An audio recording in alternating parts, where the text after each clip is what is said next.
Welcome everyone. As you're coming in, feel free to share where you're calling in from in the chat. We'll get started in just a minute here.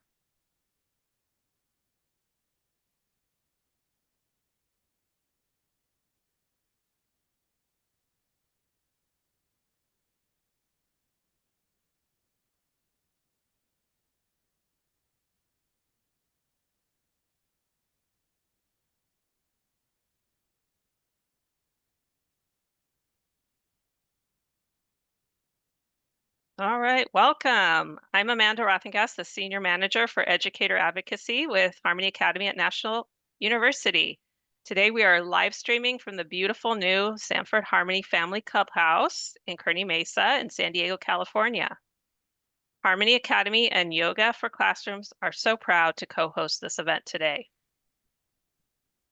We just wanted to show, before we get started, a few photos. Since many of you are joining us from across the nation, we wanted to show you a few photos of our beautiful new space so you can get a glimpse of where we're at today.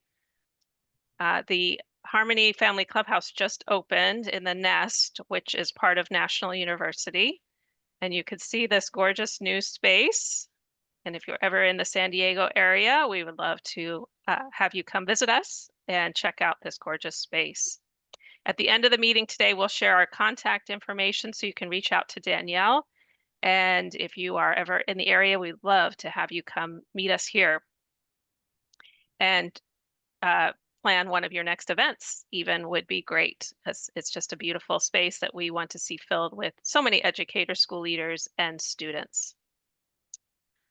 We are grateful to have you all here today from around the country. Hopefully this is a nice break from the heat. We just wanted to let you know that we host these events to bring together thought leaders and educators to share our best teaching practices and tools to support social, emotional, and academic learning. These presentations are the opinions and content of our guest speakers and may not necessarily be a direct representation of Harmony. You and all registrants will receive a copy of the recording to watch and share with your colleagues, so be on the lookout for that in your email. Today, we encourage you to share your ponderings, aha moments in chat, and you can ask any questions you have, and we'll have some time for some questions and answers at the end of the session. We love to see your smiling faces on camera today, but if you prefer to have your camera off for the recording, we understand. Now, without further ado, let's dive into our objectives for today. Today, we will identify what mindful moments are and how they can be used with children and teens.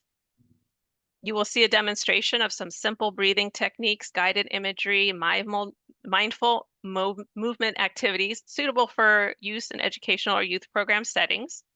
You will also be ready to apply these practical, ready-to-use strategies that can be easily adapted for summer programs, camps, or back-to-school transitions.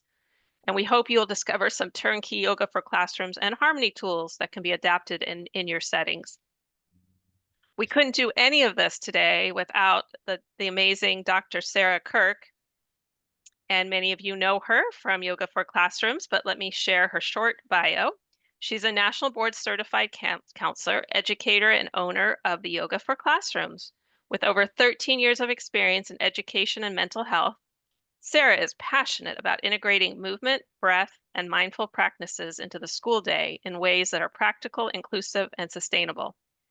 Sarah's work sits at the intersection of mental health, education, and wellness. And she is grounded in the belief that when we help children and the adults who support them feel safe, calm, and connected, learning naturally follows. Yoga for Classrooms is an evidence-informed program that brings simple, accessible yoga and mindfulness tools into the classrooms to support student and educator well-being. Yoga for Classrooms was the first classroom-specific yoga and mindfulness program created and has trained over 60,000 educators across the United States and beyond over the last 18 years. Welcome, Dr. Kirk. We are thrilled to have you here today. Thank you for having me. I'm thrilled to be here. Before I turn it over to you and you can show us your magic, I just want to briefly go over the agenda, and I know Sarah will dive into this more in depth. But today we will learn more about Yoga for Classrooms. You will learn about the mindful moments and of course the benefits of mindful moments and how to implement these in your settings. And towards the end, we will share more resources. So we're thrilled to have you here today. Without further ado, I'm going to turn it over to Dr. Kirk. All right. Well, thank you, Amanda, and thank you to the Harmony team for having me. And thank you all for being here today. I always value people taking the time to continue to learn and prioritize their professional development, even in the summertime. I know many of you are still on summer break, and so I appreciate you all taking the time to be here today. So let's go ahead and jump right in. Amanda gave us a great outline of what we are going to be covering today. As Amanda mentioned, please make sure you ask your questions as we go. We want this to be interactive and we are here to support you if you have any specific questions. So we will be monitoring the chat throughout. Please make sure you put those in there. We'll try to save time for some Q&A at the end, but I always tell everyone I'm usually a little chatty and sometimes I don't always leave a lot of time at the end. So ask our questions as we go and always know you can reach out to us after this time together if any additional questions come up. So again, thank you to Harmony Academy for allowing us to partner in this webinar opportunity and for this gorgeous space that I'm coming to you from. As Amanda said, we are at the Clubhouse in San Diego, California, and it is gorgeous. It is a really neat space with lots of great resources and very kid-friendly, just really valuable space for our community. So I thank them for this opportunity and for all the work they do to support educators and ensure student success. So as we get started today, because this webinar is meant to inform you about Yoga for Classrooms and mindful moments and how to implement them in the work you do with children and teens, we're going to have opportunities to demonstrate and practice these as well. So if you're comfortable, I'd love for you to join along as we do these different activities throughout our time together. Or if you're not, just listen along. And the hope is you see how easy these are to implement in the work you do with your young people. So we're going to start out with a breathing activity that will allow us to really ground and center, to really focus in for the hour we're going to spend together. This is one of my favorites, balloon breath. You can see on the screen the card that I'll be reading as we participate in this. I always like to show these are scripted, easy to implement. I don't have anything memorized and I don't expect you to either when we participate in these mindful moments. At Yoga for Classrooms, we'll talk more about this as we go, but we want it to be easy, which means no prep, no memorization required. So with The that, audio, but ooh, with that, let's go ahead and dive right into our grounding and centering breath. I am going to use a breathing ball to give you some verbal cues as we do this. If you don't have a breathing ball, that's okay, but our young people often love these. So I'm going to use this just as a visual cue as we do our balloon breath. So if you'd like to join me, go ahead and begin coming into what we call our sitting mountain. Our sitting mountain is when our feet are on the floor in front of us, our back is straight. We roll our shoulders back and down. We so often live with our shoulders up here. Give yourself an opportunity to bring those shoulders down. I like to kind of come to the front of my chair so that I have a really firm and sturdy grasp on the ground. I always like to also push my feet into the ground to kind of feel that groundingness as we begin this. So with our back straight, our head reaching tall towards the sky, this is our sitting mountain. Now, if you'd like, you may close your eyes, or if you'd rather, you may leave them open, whatever feels best for you. And go ahead and take your hands and place them on your lower belly. Again, I'm going to demonstrate with the breathing ball, but put your hands just ever so gently on your lower belly and begin to imagine that your belly just turned into a balloon. It can be any color balloon you want, your favorite color if you'd like. And as you imagine that your belly has turned into a balloon, we're going to slowly inflate the balloon by breathing in through your nose Feel your belly expand as your balloon fills with air.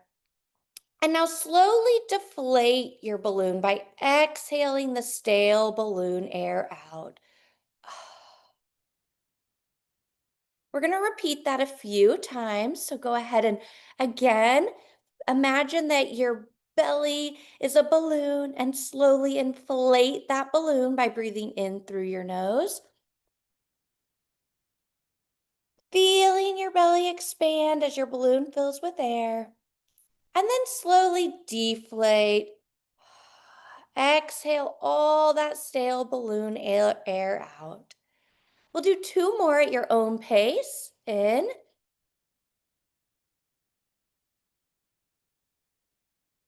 and out.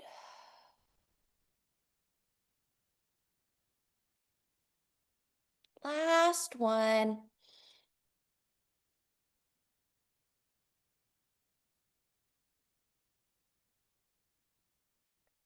Good. Hopefully that helped you to ground and center yourself as we begin this time together. I also want to point out, if you look at the balloon breath card that's on your screen, you'll notice those three words right below balloon breath. That helps you understand the intentionality of that activity. So that's a calming, focusing, clarity activity so that it can really help you when you're working with young people of what the intentionality is behind it. And we'll talk more about that as we go. But thank you for joining me in that quick calming and focusing activity. And we're going to dive into our content now. So, as Amanda said, when we were going over our agenda for today, we're going to start with a quick conversation about what Yoga for Classrooms is in case it is new to you. I also put the website in the chat if you want to explore more on your own, because we're going to briefly go over some of the things we do at Yoga for Classrooms. Then we're going to dive into what mindful moments are, since that's why we're here to learn more about how we can implement these mindful moments in the work we do. So at Yoga for Classrooms, we have a simple mission, and that mission is to empower each other to create communities that embody a culture of compassion and inclusion, support whole child development, and enhance success, one mindful moment at a time. And we work to accomplish this mission with our vision, which is really just more mindfulness in our communities. We want to help all of the people that we work with to have more mindful moments in their days that we think will result in improving the well-being of the world, starting with the young people that we serve. So at Yoga for Classrooms, we really emphasize these 5 pillars that I'm just going to very quickly go over. You'll hear some of this language as we spend our time together today. But at Yoga for Classrooms, we really emphasize simplicity. If I have any teachers in the room, which I think I do, or school counselors, or OT or PT, or after school employees, any of those types of people, we know that we need things to support students that are simple. And so we really emphasize that at Yoga for Classrooms. As I demonstrate these mindful moments, I hope you see, just as I mentioned earlier, the cards are scripted. It's not meant to be something you have to prep and prepare for, and it's meant to be quick and efficient and yet effective as well, which we'll talk more about as we go. It's also important for us that we are inclusive. We want mindful moments to be accessed by all students in our schools, programs, and communities as well. And we want them to be impactful. I've worked in a school for over 10 years, and I know we don't have time in schools to do things that doesn't make a difference, right? We want to make sure that this is resulting in positive outcomes for our students. And that is why it is important that we continue to look to the research and do what is research and evidence-based at Yoga for Classrooms. We also want this work to be sustainable. Again, as an educator for many years, I sat through plenty of trainings where we had some big initiative and some big, new thing we were going to do, and it lasted a year and then it went away. And that is frustrating as the educator, it's difficult for students, it's difficult for families, and it doesn't create the type of culture we want in our schools. So we really want to make sure that our delivery model is sustainable and something you can continue to do. And we make sure that the sustainability piece is there by being a cost-effective program with no ongoing subscription fees and that sort of thing. So with that, that's a little bit about Yoga for Classrooms. I'd like to take a moment also just to share a little bit about me. Amanda gave a very kind introduction, so I won't repeat what she already shared. But as Amanda said, I have been an educator and a school counselor for quite some time, and I now proudly get to carry on the work of Yoga for Classrooms. Yoga for Classrooms has been around nearly 20 years, and I've been in this leadership role for 2 years. But before that, I was implementing Yoga for Classrooms for about 6 or 7 years as a school counselor. So I want to share a little bit about my story that led to this moment. If you can see those images on the screen, that is me leading yoga as a school counselor in 2 different elementary schools that I worked in. And as you can see there are some blue mats that I would roll out. You can't really see in the photos, but I also had a bunch of tables and desks that I would scooch out of the way and make room so that I could have my yoga time with the students I served. And I started seeing great success. My students were loving yoga, they were benefiting from it, but I saw some really big barriers as well. The biggest being that these pictures that you see all were an after school yoga program, which was great for the students who could attend, but not everyone could because we had many students that, due to transportation or childcare or other barriers, were not able to stay after school and attend my after school yoga program. The other barrier, as I mentioned, was this took a little bit of prep, right? I had to move all my desks out of the way. I had to roll the yoga mats out. I had to clean the yoga mats after. And so I just started thinking there had to be a better way that I could get this to my students and in a way that fit the school setting a little bit better. So I started Googling around, and that's when I found Yoga for Classrooms. Like I said, Yoga for Classrooms has been around nearly 20 years. And I just stumbled upon it and realized that is what I was looking for, was something that could allow me to bring yoga for classrooms, bring yoga and mindfulness to all of my students, not just in the traditional way that you see here. So you might see on a lot of our slogans, we at Yoga for Classrooms now say that we're mindful moments, no mat required, because you do not have to do what you see on the screen here. And in fact, we really encourage you to not implement mindful moments in this way. If you want to also have, a yoga class or a yoga club, that's great. But our goal is for you to see that this is a part of every day. This is part of your transitions between lunch and recess. This is a part of morning meeting as we come in and connect with one another to start the day. This can be part of classroom celebrations when we have birthdays or other celebrations. This can be a part of closure parts of the day, and we'll talk more about that when we talk about implementation. But again, the goal being that we don't have to roll out the yoga mats. We don't have to move the desks. And again, that way we ensure that accessibility for all students. So once I put the yoga mats up, I learned about Yoga for Classrooms. I went through the Yoga for Classrooms training. Then I was fortunate to also get to train all of the staff at the 2 schools that I worked at in Yoga for Classrooms. And that's when the real magic happened. We started seeing a decrease in discipline referrals, increase in attendance, increase in test scores, and all of those good data points that we look for in schools. And my favorite thing about it was the school climate and culture that improved as we implemented yoga and mindfulness school-wide, because it doesn't only benefit the students, it benefits the adults that work with students as well. So that's enough about me and my story, but I always like to share where I've been and how I got to this place and why I'm so passionate about this work. And a big piece of it is simply because I've seen it work, and I've seen it work firsthand. And that is why I love sharing it with all of you. So with that, I'd like to hear a little bit about you. I know it can be hard in the Zoom room, but if you don't mind going to the chat and sharing, I'd love to hear your role with young people, whether you're a parent or a caregiver, or maybe you work in a school or an after-school program.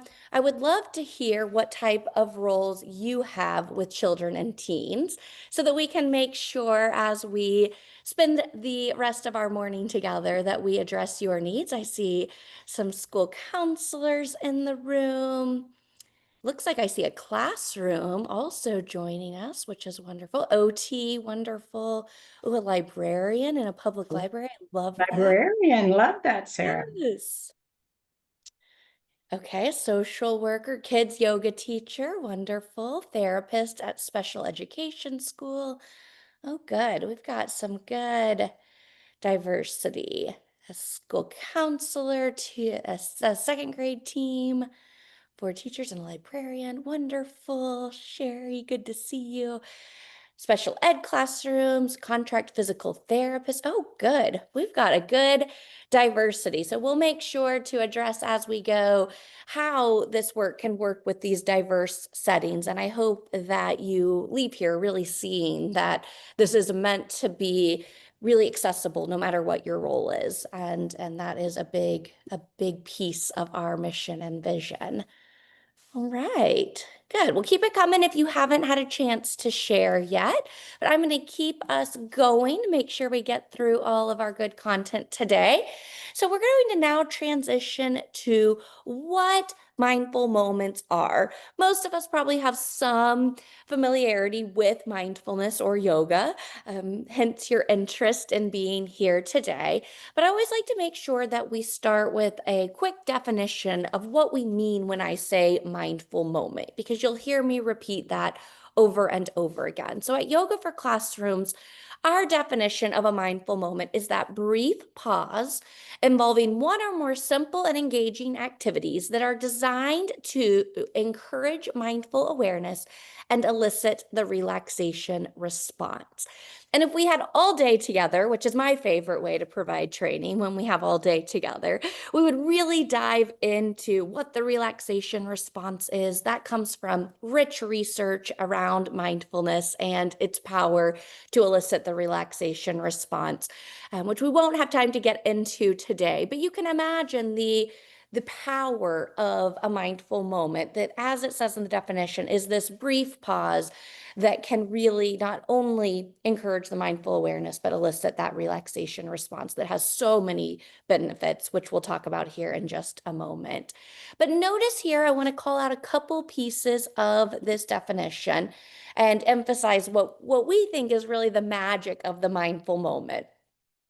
If you think back to the mindful moment we started our morning with, our balloon breath, notice that was pretty short, right? It was a brief pause. It was one simple yet engaging activity that helped us to calm and focus and bring clarity as we started our day together. So that's the purpose there. Again, it didn't have to be rolling out yoga mats or this long intensive thing. I have many educators who just start every morning with a balloon breath. That's their mindful moment to start the day. So again, really emphasizing that this doesn't have to be a big disruptive piece of what you do. Many of you said you're OTs and counselors and special education, and we don't always have an abundance of time with students. And so seeing these mindful moments as these brief pauses, but that are powerful and impactful and intentional. The intentionality piece is really, really important to me and to us at Yoga for Classrooms, which is why I emphasized, what the why behind this breath was, and we'll do that more as we engage in some examples as we go. When we talk about mindful moments for children and teens and the young people we work with, and for us as adults as well, really, we know that there are things that make this successful and things that, quite honestly, if we don't follow these keys to success. So as you think about implementing these with the people that you serve in whatever setting you serve in, we want to make sure that we're really being intentional about these 4 keys to success. The first being developmentally appropriate. And based on our audience today and the vast education and experience and expertise that you have, you know what it means to be developmentally appropriate, right? You know that when we work with 4-year-olds, it differs from when we work with 4th graders, from when we work with 14-year-olds to, seniors that are on their way out. So making sure that when we do this work, while it's appropriate for 4 all the way up until adulthood, that we make sure that we're using developmentally appropriate strategies with this work. The contextually appropriate piece is really important as well if we want this to be impactful. Again, making sure that we're using a mindful moment that fits the setting and fits the audience and the context. So, for example, I mentioned our balloon breath. I'm going to use that as an example again. We said that was to help us focus and calm and get us ready to really, focus in on our time together. But we have other breathing activities that are energizing activities that I might do when I come back with my students from, lunch and they're feeling a little lethargic. Then we might do, one of those energizing breathing activities. So contextually appropriate is so important, and probably what I see people um, get wrong most with this work is they just think, oh, I'm going to go to YouTube and click play on a mindful moment and hope that it makes my classroom calmer, or I'm going to go to GoNoodle and play a quick video and give them that brain break. But if we're not making sure that the activity that we're doing is contextually appropriate, then it is not as likely to be impactful. So making sure that we're being aware of our audience and the setting and the context and the need of our students is really, really important. Engaging. We know anything we do with children and teens needs to be engaging in order for them to buy in. So making sure, again, that we're doing this in a way that engages our young people. And then, as I've mentioned before, one of our pillars at Yoga for Classrooms, and a word you hear me say over and over again, is impactful. We don't want to do this if it's not making a difference. So making sure that we're doing this in a way that's really beneficial for students and is making a difference. As I mentioned, we're at school so that our students are successful. We want our students to be learners. We want them to be successful academically, and we want mindful moments to be a piece of that gets them to where we want them to be in their academics. So once we make sure we focus on those keys to success, then at Yoga for Classrooms, we use 6 different mindful tools to help us implement this work. You all already got to see Let's Breathe in action, one of our breathing activities. And then we have these 5 other categories as well, which we're going to get to see throughout our morning today as well.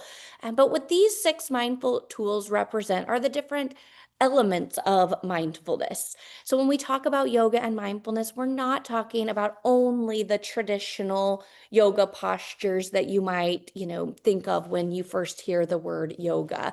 We have some of those, but we really emphasize other mindful tools like our breathing activities, like our imagination vacations, that purple category. That's one of my favorites. Those are like guided imageries. So those don't involve any movement, but they're really powerful mindful tools.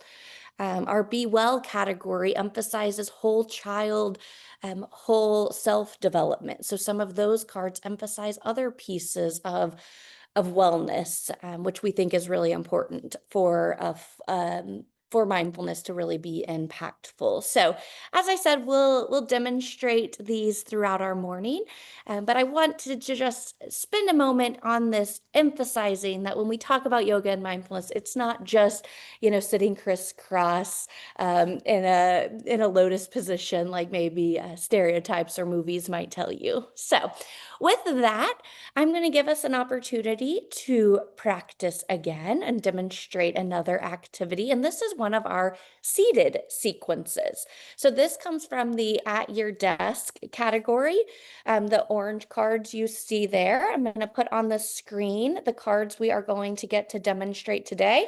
And I have Danielle with me as well, who's going to come over and demonstrate with us as well. So Danielle will get to practice this as well. And Danielle's a perfect example because Danielle, have you ever done this before? I have never done She's a first timer with Yoga for Classrooms, so we're gonna just show you just how simple this is to implement, but how impactful it can be. So this is a seated sequence, so different from the first activity we did.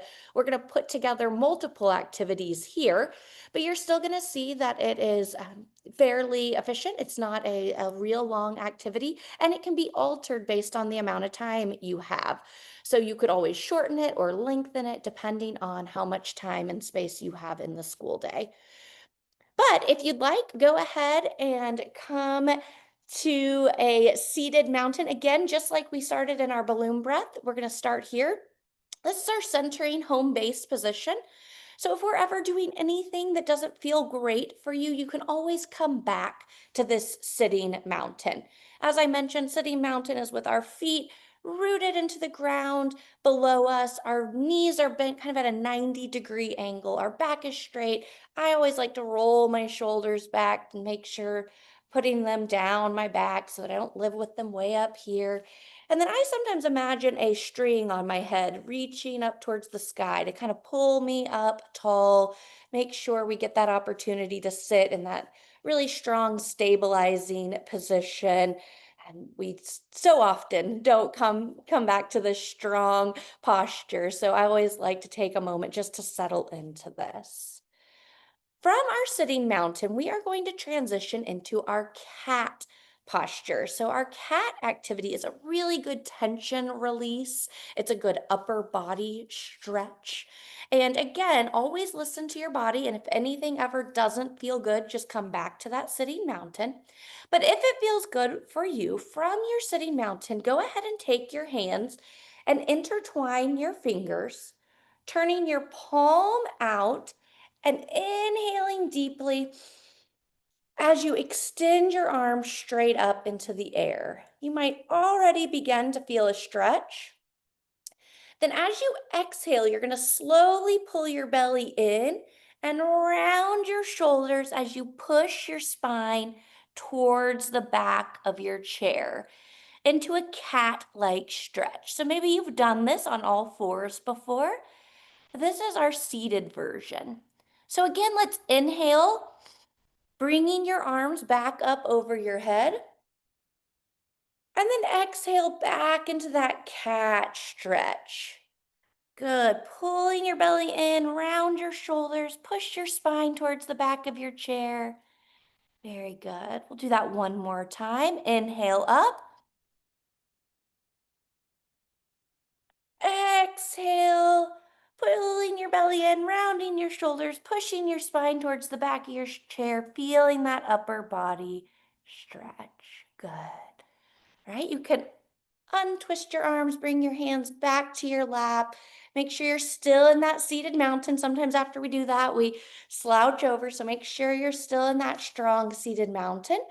And we're going to do one more upper body stretch, and this is open heart. So you're going to see that this really is the counter to what we just did in cat, but it's going to continue to give you a really good upper body stretch and also energize you a little bit. So if you're feeling a little sleepy this morning, open heart is a great one to get us a little bit more awake. So this one, hopefully you have a chair that has a back. If you don't, that's okay. We can adapt. But this one, typically you want to have a back to your chair. But again, we're going to start in that sitting mountain.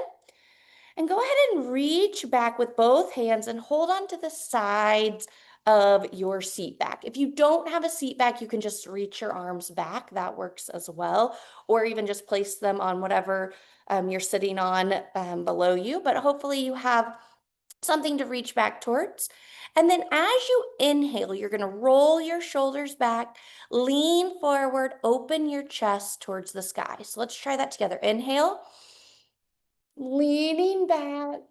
Your eyes might go towards the sky, feeling that chest opener. Good. And then exhale, coming back forward. Good. All right, let's try that again. Inhale up. And then exhale, coming back. Again, this one's great for those shoulders that we so often don't take good care of. So let's do it one more time. Inhale. This time, as you open your heart, you might imagine sending some love and peace out to those around you. Maybe those who are in the room with you, or those out in your community or in your home. As you exhale, come back. Good. All right, we're going to do one more, well, actually two more in this seated sequence. Next being our corkscrew. So this is another energizing activity. So not something you'd want to do if your class is already energized, but something you would want to do if they're feeling a little lethargic or tired. This is also a great release and cleanse. So this is going to be a little twist. So we've done our two activities that have given us a good shoulder stretch, and now we're going to get a nice twist in. Again, in your seated mountain to start. So make sure your back is straight, your shoulders are back, your head is tall. And from here, we're going to take our left hand. So take your left hand to the outside of your right thigh. And you're going to take your right hand and anchor it on the back of your seat. Now, if you're working with young people that may not know the difference between your left and your right, you would want to model this for them. But from here, we're going to inhale, sit up tall. So automatically, you might have slouched a bit there. And then as you exhale, turn your upper body to gaze out over your right shoulder. Good. Feeling that stretch right away. Good. Stay in that twist as you take a breath in and out. Maybe one more breath in and out.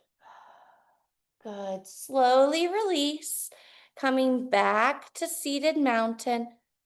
And we'll do the other side now. So this time you're going to take your right hand, place it on the outside of your left thigh, and take your left hand and anchor it on the back of your seat. And again, inhale up tall.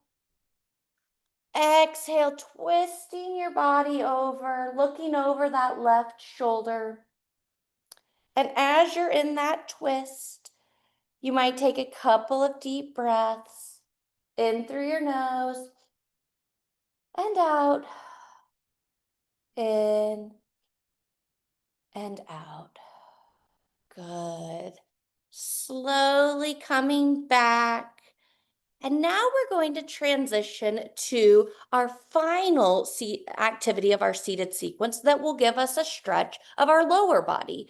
So we've had some good stretches of our upper body, and this makes sure that we get in a full body stretch before we finish out this seated sequence.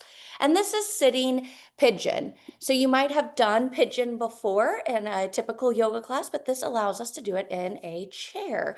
So again, really good tension releasing, cleansing activity that stretches our sitting muscles that we use so often during the school day.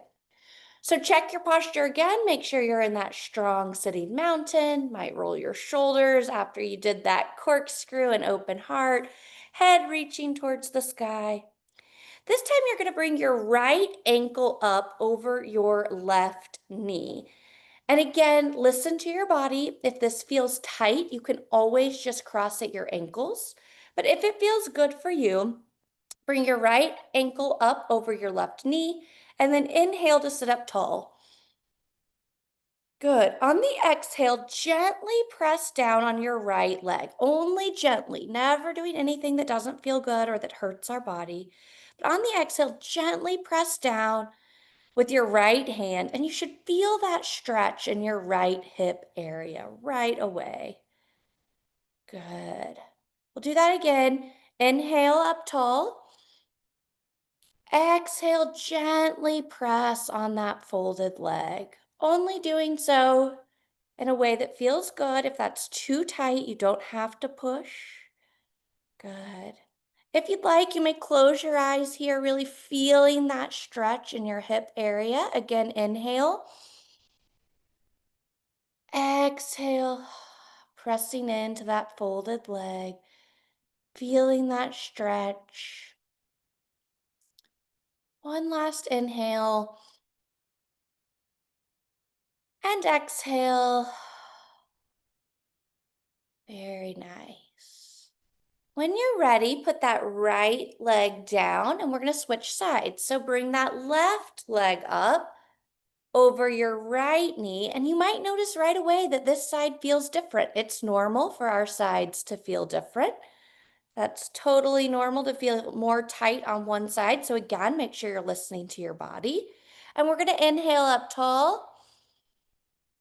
And then exhale, press on that folded leg. Again, you should feel that stretch in your left hip area. Do it again. Inhale. And exhale, pressing into that folded leg. Only doing so if it feels good for your body. Again, closing your eyes and really feeling that stretch in your hip if that's comfortable for you. Let's do one inhale tall. And exhale, press into that folded leg. Good. All right, when you're ready, you may bring your leg back down. You can shake it out a little bit if you'd like. Noticing how your body feels now that we have had that opportunity to do that seated sequence. Thank you, Danielle, for joining me. Hope you enjoyed. And I hope all of you also enjoyed. Again, showing that this seated sequence could be done anywhere, anytime. So we really emphasize that in classrooms, in your after school programs, in your OTPT work, in your counseling work, that sequence we just did is one of my favorites, and it gives students a full body stretch without ever leaving their desks. And like I said at the beginning, could really be adapted for how much time you have. So I didn't check our time. I think we spent, I don't know, 8 minutes on that. But if you had 5 minutes, of course, you could just take one of those out. Or if you had 15 minutes, you could spend a little more time in each of those activities. So know that it's really adaptable to the time you have with your students or young people. All right, so now that we have demonstrated that, let's jump into the benefits of mindful moments. We've talked about what mindful moments are. We've had a couple of examples. Now I want to make sure we do understand the benefits of these mindful moments. There is all sorts of great benefits for mindful moments, yoga and mindfulness for adults and young people alike. So I'm just going to hit a couple of the key points here. We know that mindful moments can really help us reset and really strengthen the mind-body connection. One thing we really emphasize at Yoga for Classrooms is making sure students understand the connection they have with their mind and their body. Oftentimes, when we introduce mindful moments to students and to adults, we start with the brain science behind it because we want you to really understand that there is this strong mind-body connection and that there are tools we can use to help us strengthen that connection. We know mindful moments can decrease stress and anxiety, encourage present moment awareness, and really support that readiness to learn, like we said, especially in the school setting. We always want to tie this back to our learning and to how we can connect this with academic achievement. And we know that the research says that it really does support that readiness to learn. It can really improve self-care and self-compassion, and it supports self and social awareness, compassion, and connection, really connecting with the different whole body social emotional learning, whole self competencies that we look at in the work that we do with our young people. Additionally, we know that research really supports this. So this is a snapshot of a research a research repository that we have at Yoga for Classrooms, because as I mentioned, we always want to make sure we're keeping up with the latest research. So we have a over 200-page research repository that compiles all of the research out there on yoga and mindfulness for children. And we use that every year as we're continuing to design and refine our program to make sure that we're continuing to align with best practices and what the research says. And what we see over and over in the research when we compile all the different research articles that are out there is that these 6 key areas continue to really show benefits of yoga and mindfulness for children. So we see the mental health and resilience improve, we see social emotional skills improve, physical health improve, school and classroom climate, academic performance, and teacher well-being. And as I mentioned, I really saw all of these firsthand in my work as a school counselor and really saw these improvements in all of those areas as well. And so we know that yoga and mindfulness can really improve all of those areas, and all of those areas are what we're constantly striving to improve in our schools. And so that we really want to make sure we're continuing to align with that research. If you're interested in learning more about that, again, that could be an all-day training.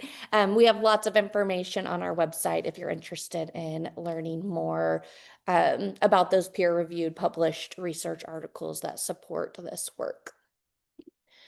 All right, so let's real quick before we dive into the last little bit of our time together, demonstrate a standing activity. So we've done a breathing activity so far, we've done some seated sequences, and now we're just going to do a quick activity from our red category, which is our Let's Stand. So these are our more traditional yoga postures that do require us to stand, but that are meant to be done in a classroom or after school program or counseling office, those types of settings that don't often have a lot of room.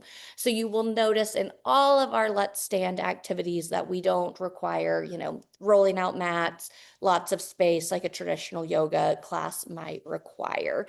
So let's just quickly let's do the star posture together so that we can demonstrate one of these quick activities if you'd like to join me, or you can just listen along. But the star is a activity that you could do with all ages. It's one of my favorites because it seems simple, but there's a lot of ways that we can expand upon it. So we're going to begin in our standing mountain. So we've done our seated mountain a couple of times, but this time we're going to do our standing mountain, which is the same version of us sitting mountain, where our back is straight, our shoulders are back, our head is reaching tall. But this time we're going to make sure we're standing strong as we do so. And then we're going to take one step with our feet just ever so slightly apart. So we're going to be about hips width apart. So if you kind of imagine where your hips are, we want our feet aligned with that so that we just have a little bit of space between our legs.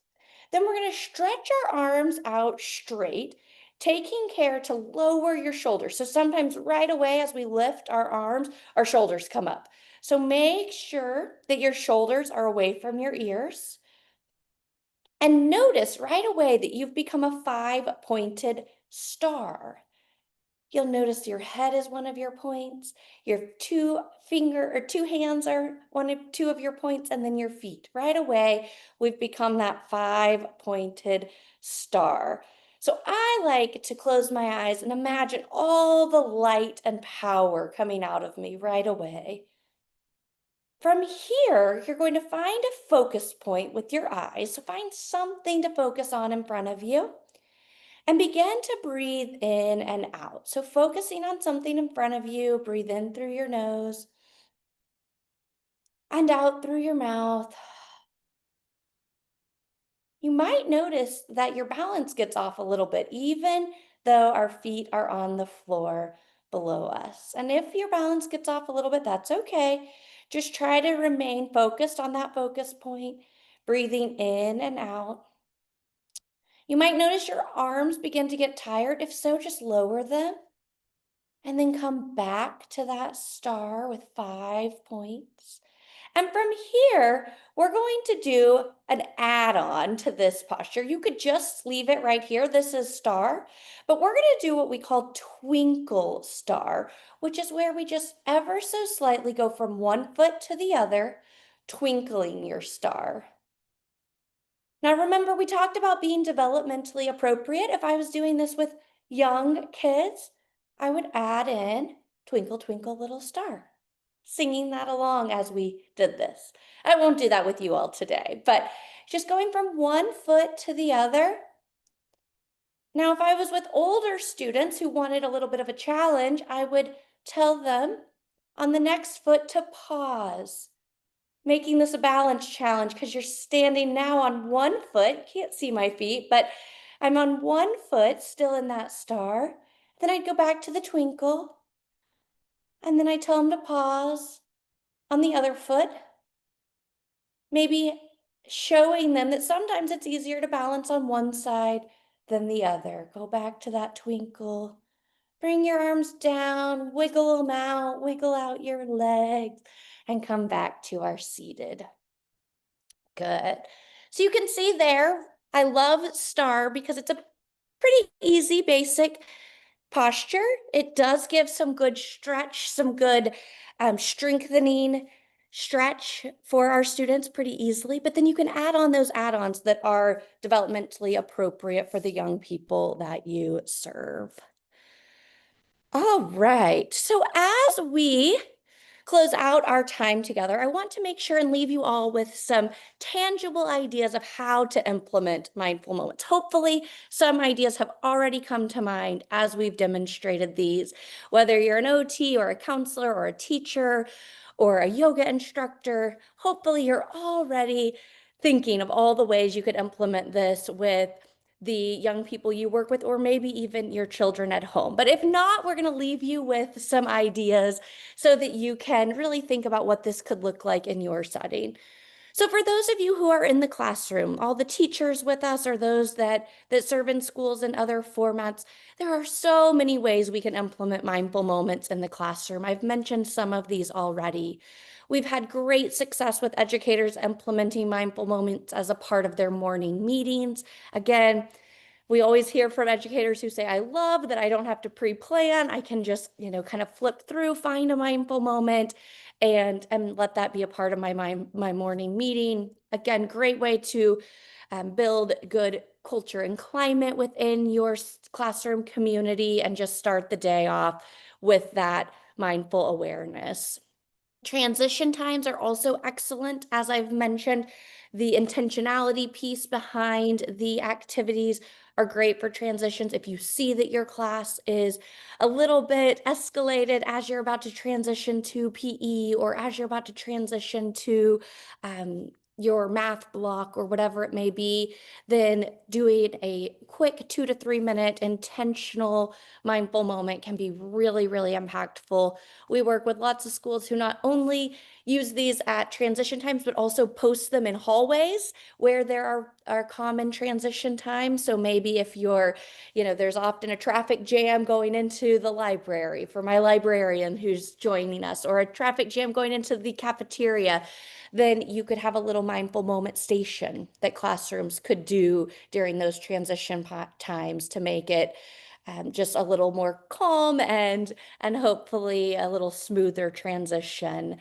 Lots of people use mindful moments for testing, so pre-assessment or during testing breaks. Again, great way to decrease anxiety and stress that sometimes surrounds testing.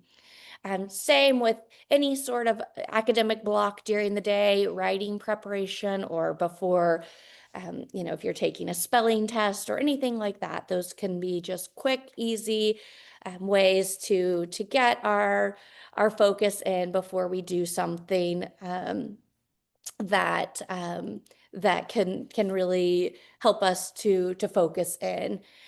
We also know that there are times that we just need that confidence boost or to alleviate negativity. These are great for those moments. And yeah, I think we covered most of those as well. Also, we can know that we can implement these mindful moments beyond just what we consider tier one, where all students receive it. Many of you that are with us today are in these other settings that may not serve all students, but that certainly serve students in specific settings, such as special education, OT, PT, counseling, those sorts of things. And these are great ways. These are very easily implemented into that work. And I hope that you can see that through our discussion today as we've demonstrated this. Before and after school programming can be a great way to add this in as well. As a restorative response to discipline, we love to see schools that are moving towards a more restorative approach to discipline, and mindful moments can be a really neat part of that. And then, as I've also mentioned, as teacher and staff burnout prevention, this can be a really powerful tool for the adults in the room as well. I can't tell you how many times as an educator, I would pull out a card to have a mindful moment with my students because I needed it as much as they did. And so it can be really powerful in that way as well. So I see our time, and I know we are just about running out, and I'm going to pass it over to my Harmony teammates as we close out. But if you're interested in learning more, I want to make sure and just share a couple of resources with you. If you want to try out the cards that we got to try out today, you can get a free sample with the QR code on the screen. I'll also make sure and email this out if you're unable to scan that right away, but that will give you, I think, 6 sample cards, downloadable PDFs, so you can try this out with the work you do with young people. And then if you're interested in learning more, we do have a class. Like I said, I love spending this hour with you all, but what I really like is when I get to spend 6 hours with you all. And that's what we often do when we do our full yoga and mindfulness in the classroom training, which we're offering to all of our attendees today on special. So if you're interested in that, you can learn more about that as well there. And again, I'll email that out if you're interested. But with that, I am going to thank you all for joining us. Thank you all for taking the time for your development, and thank you for taking the time to learn about how you could use these tools with the young people you serve. And I'm going to pass it over to Miss Sarah to close us out. Wonderful. Thank you so much. So, oops, looks like my screen is, there we go. Thank you, Dr. Kirk. Wow, that was such an incredible presentation. I'm here to tell you, as a yoga lover, I would give anything to have my kids participate in a program like that. So that's awesome. So hello, everyone. My name is Sarah Tiedemann. I am the account executive for Harmony Academy, and we just have a few minutes for some questions. So I encourage you to put into the chat any questions that you might have. I'm going to share the next screen. I think Sarah shared it. But as you type your questions, or of course, you can always come off of mute as well. But I'm going to just put up on there some of the ways that you can connect with Yoga for Classrooms. Of course, we have great social media, but you can also connect with Sarah through her email and her website as well. So did we have any questions pop up? I see a question that popped up. So the question is, Sarah, how do you recommend teachers can get parents involved so they are aware of these strategies and they may even try some of these practices at home? Ooh, great question. I love that question. I'm so glad that was asked.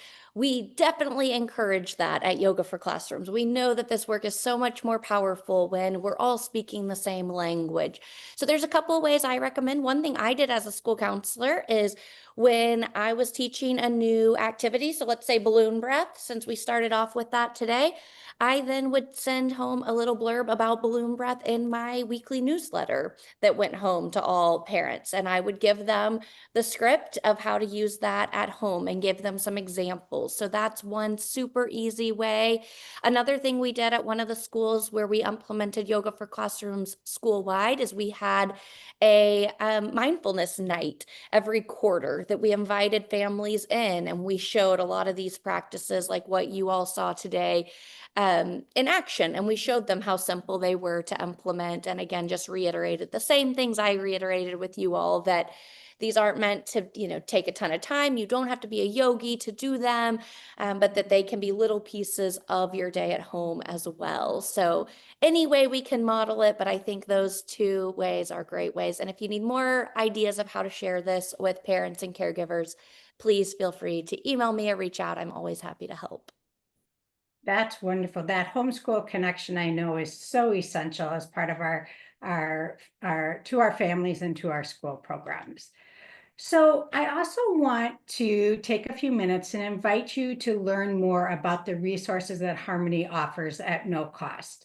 So if you're interested in learning more about how to support your own well-being as an educator, I encourage you to check out the self-paced learning modules that we have. And they're all available through our Harmony Professional Learning. This is such a great resource where you can learn some additional tips related to topics such as coping with teacher stress, coping with counselor stress, coping with librarian stress, and self-compassion and emotional regulation as well. So you can see the QR code up there to check it out. In addition, you can also learn more about Harmony Academy. Harmony Academy and our comprehensive tools and resources are really designed for you to teach your students about communication, about belonging, and building healthy relationships in the classroom, in school communities, in out of school time, summer school time. So lots of great opportunities. So we invite you to sign up for your free account today. You can see again the QR code that's on there. And you'll also discover that we have some everyday practices. We have some mindful minutes that would go beautifully with Yoga for Classrooms. And that just allows you to be able to continue infusing these practices into your classroom. When you link onto the site, you will also be able to see there are some resources in the everyday practices. What you're seeing up there on the screen is the Mindful Minute bookmarks. And so this is a part of our daily practices activities, and you can download these bookmarks for free on the blog post. And again, the QR code is there for you. And it's just great reminders for you as staff, but also for your students also. So we want to thank you so much for joining us today. We know you are very busy enjoying your summer, but as true educators, you always have your students on your mind. So, but we also want to invite you to reach out for more information about using the space that Sarah was in today. It is available for your next event or a meeting you might have in San Diego. We also would love to invite you to our next virtual demo on August 19th with Chef Dean. She will be showing you how to create watercolors from spices in your kitchen. How cool. Join us for this free inspirational demo to celebrate summer.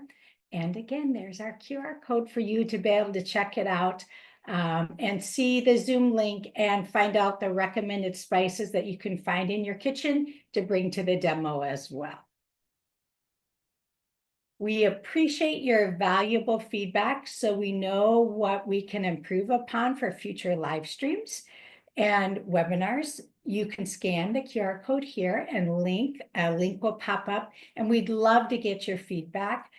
Thank you to Dr. Kirk for sharing the amazing recommendations today, getting us up and involved. As we know, when we do, we remember much better than when we just sit and get. So we appreciate that you were able to join us today, and we wish you all a happy and restful summer break as the new school year is approaching.